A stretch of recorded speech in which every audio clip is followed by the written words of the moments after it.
Question में बोल रहा है कि one train is moving at twice the speed of second train, the length of the two train are equal, यानी कि तो दो ट्रेन है, A is equal to B is equal to कोई भी अगर लेंथ मान लेते हैं, लेंथ ऑफ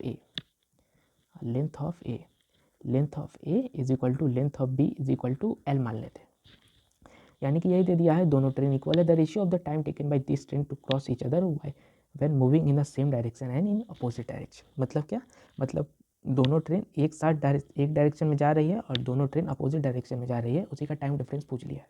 ये बहुत ही ईजी क्वेश्चन है, ये क्या है, बहुत ही ईजी क्वेश्चन है। अगर यहाँ पर हम लोग देख पा रहे हैं कि एक इंपॉर्टेंट चीज़ मिल रहा है, one train is moving at twice the speed of second train. अगर ट्रेन ए और ट्रेन बी का स्पीड अगर हम लोग मान लेते हैं, स्पीड ऑफ ए अगर 2 हो जाएगा तो स्पीड ऑफ बी 1 हो जाएगा। और अगर हम लोग डिस्टेंस को, अगर हम लोग क्या करेंगे, डिस्टेंस को अगर हम लोग डी मान लेते हैं, डिस्टेंस हम लोग डी मान लेते हैं, सॉरी यहाँ पर डिस्टेंस को हम लोग एल मान नहीं लिए हैं, हम लोग को निकालना है टाइम।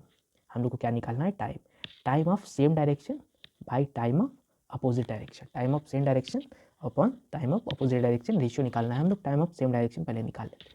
सेम डायरेक्शन का टाइम क्या हो जाएगा, देखिए डिस्टेंस तो दोनों केस में ही हम लोग का समान होगा, डिस्टेंस तो अपना दोनों केस में ही समान होगा। टाइम ऑफ सेम डायरेक्शन निकाल रहे हैं हम, time of same direction, distance दोनों में ही समान होगा, दो ट्रेन है तो 2L आ जाएगा, बाई स्पीड क्या है, स्पीड है सेम डायरेक्शन में जा रहा है तो स्पीड 1 आएगा। अगर टाइम ऑफ अपोजिट डायरेक्शन निकालेंगे, टाइम ऑफ क्या, अपोजिट डायरेक्शन, तो 2L आएगा, स्पीड बढ़ के 3 हो जाएगा। तो TS/TO निकालेंगे तो 2L से 2L कट जाएगा, तो 3:1 का रेशियो हो जाएगा।